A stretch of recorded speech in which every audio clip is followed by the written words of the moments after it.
DSC పెడతా, mega DSC పెడతానని వీళ్ళు వచ్చినారే నిరుద్యోగులందరినీ. మీరు 5 ఏళ్ళు అధికారంలో ఉన్నప్పుడు ముఖ్యమంత్రిగా చంద్రబాబు నాయుడు గారు ఇచ్చిన హామీ, ప్రమాణ స్వీకారం రోజు ఇచ్చిన హామీ ఈ రోజున నోటిఫికేషన్ వచ్చింది. రేపు మాపు 12వ తారీఖు ఎగ్జామ్స్, డిఎస్ఏ రేపు 12వ తారీఖున పరీక్షలు జరగబోతున్నాయి. ఏది వెన్నుపోటు? 5 ఏళ్ళు నిరుద్యోగులకు మీరు పొడిచింది వెన్నుపోట.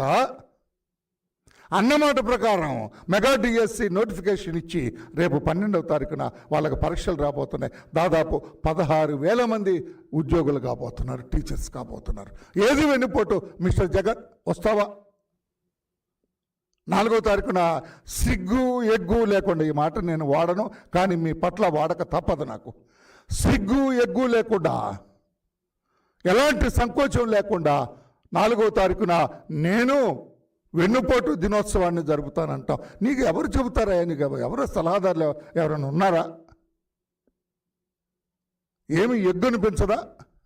ఇంత నిర్లజ్జగా ప్రకటన చేయటం సరైంది కాదు మిస్టర్ జగన్ అని చెప్పి నేను తెలియజేస్తున్నా.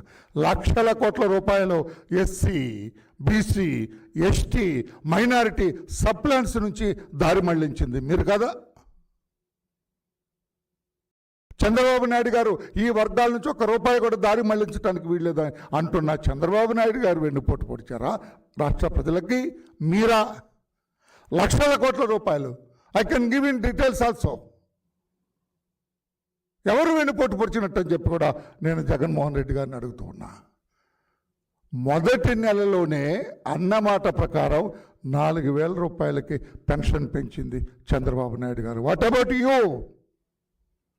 ఇస్తానన్న పెన్షన్లే సరిగా ఇవ్వలేని మీరు నెలకు 2,720 కోట్ల రూపాయలు, ఏడాదిలో 34,000 కోట్ల రూపాయలు పెన్షన్ల రూపేణా ఖర్చు చేస్తున్న ఏకైక ప్రభుత్వం భారతదేశంలో చంద్రబాబు నాయుడు గారి ముఖ్యమంత్రిత్వంలో నడుస్తున్న కూటమి ప్రభుత్వం అని చెప్పి నేను తెలియజేస్తున్నా. ఇది వెన్నుపోట? సంవత్సరానికి 34,000 కోట్ల రూపాయలు పెన్షన్స్ రూపేణా పేద అట్టడుగు వర్గాలకు ఇస్తున్న చంద్రబాబు నాయుడు గారి ప్రభుత్వం చేసింది వెన్నుపోట? మీది వెన్నుపోట.